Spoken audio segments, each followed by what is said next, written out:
Hi there! In today's video, I'll show you how to change room type or location on your TP-Link Tapo C110.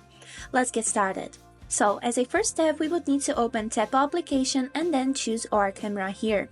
Then click on this settings icon on the right corner and here choose this blue button which is named device info.